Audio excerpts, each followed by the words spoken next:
Second battle of Tarain परिचय। तराइन का दूसरा युद्ध 1192 ईस्वी में हुआ था।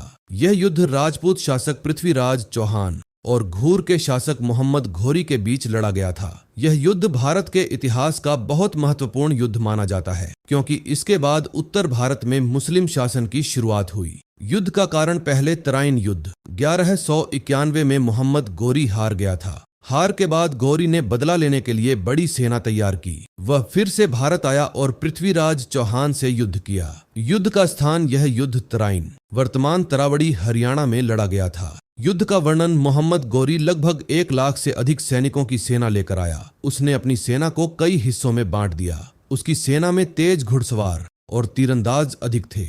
राजपूत सेना बहुत बहादुर थी, लेकिन उनकी युद्ध रणनीति पुरानी थी। युद्ध के दौरान गोरी ने रात में हमला और घेराबंदी की रणनीति अपनाई। इससे राजपूत सेना कमजोर पड़ गई। युद्ध का परिणाम, इस युद्ध में मोहम्मद गोरी की जीत हुई। पृथ्वीराज चौहान हार गए और बाद में पकड़े गए। इसके बाद दिल्ली और अजमेर पर गोरी का अधिकार हो गया। ऐतिहासिक महत्व, इस युद्ध के बाद उत्तर भारत में मुस्लिम शासन की शुरुआत हुई। दिल्ली पर तुर्क शासकों का नियंत्रण स्थापित हो गया। आगे चलकर दिल्ली सल्तनत की स्थापना का रास्ता खुल गया। यह सेकंड बैटल ऑफ तराइन के 30 महत्वपूर्ण प्रश्न उत्तर हैं। प्रश्न: तराइन का दूसरा युद्ध कब हुआ था? उत्तर: 1192 ईस्वी में। प्रश्न: तराइन का दूसरा युद्ध किन के बीच हुआ था? उत्तर: पृथ्वीराज चौहान और मोहम्मद गौरी के बीच। प्रश्न से: तराइन का दूसरा युद्ध कहाँ हुआ था? उत्तर: तराइन, वर्तमान तरावड़ी, हरियाणा में। प्रश्न: तराइन का स्थान किस राज्य में है? उत्तर: हरियाणा में। प्रश्न: तराइन का दूसरा युद्ध किस सदी में हुआ था? उत्तर: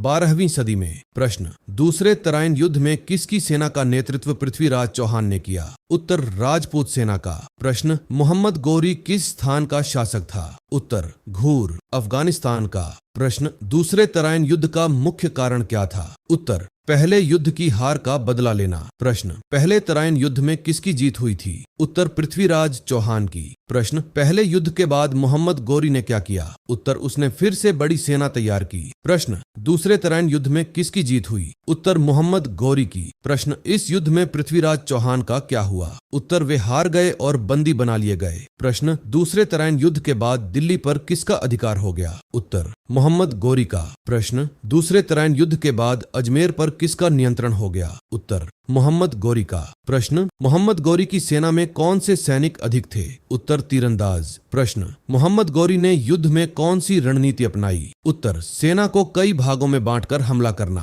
प्रश्न: राजपूत सेना किस प्रकार की सेना थी? उत्तर: बहादुर लेकिन पारंपरिक युद्ध शैली वाली। प्रश्न: दूसरे तराइन युद्ध का भारतीय इतिहास में क्या महत्व है? उत्तर: इससे उत्तर भारत में मुस्लिम शासन की शुरुआत हुई। प्रश्न: इस युद्ध के बाद किस शासन की स्थापना का मार्ग खुला? उत्तर: दिल्ली सल्तनत का। प्रश्न: तराइन के दूसरे युद्ध के बाद उत्तर भारत की राजनीति में क्या परिवर्तन आया? उत्तर: तुर्क शासकों का प्रभाव बढ़ गया। प्रश्न: तराइन का दूसरा युद्ध किस क्षेत्र के इतिहास से जुड़ा है? उत्तर: उत्तर भारत के इतिहास से। प्रश्न से: तराइन का दूसरा युद्ध किस प्रकार का युद्ध था? उत्तर: राजपूतों और तुर्क आक्रमणकारियों के बीच। प्रश्न: दूसरे तराइन युद्ध के समय दिल्ली का शासक कौन था? उत्तर: पृथ्वीराज चौहान। प्रश्न: दूसरे तराइन युद्ध के बाद भारत में किसकी शक्ति बढ़ गई? उत्तर: तुर्क शासकों की। प्रश्न: मोहम्मद गौरी ने भारत पर आक्रमण क्यों किया? उत्तर: राज्य विस्तार और सत्ता प्राप्त करने के लिए। प्रश्न: दूसरे तराइन युद्ध के बाद किस क्षेत्र पर गौरी का नियंत्रण हो गया? उत्तर: दिल्ली और अजमेर पर। प्रश्न: दूसरे तराइन युद्ध के बाद भारत में किस नए युग की शुरुआत हुई? उत्तर: तुर्क शासन के युग की। प्रश्न: तराइन के दोनों युद्धों में कौन से 2 प्रमुख शासक आमने सामने थे? उत्तर: पृथ्वीराज चौहान और Mohammad Ghori. Thanks for watching this video.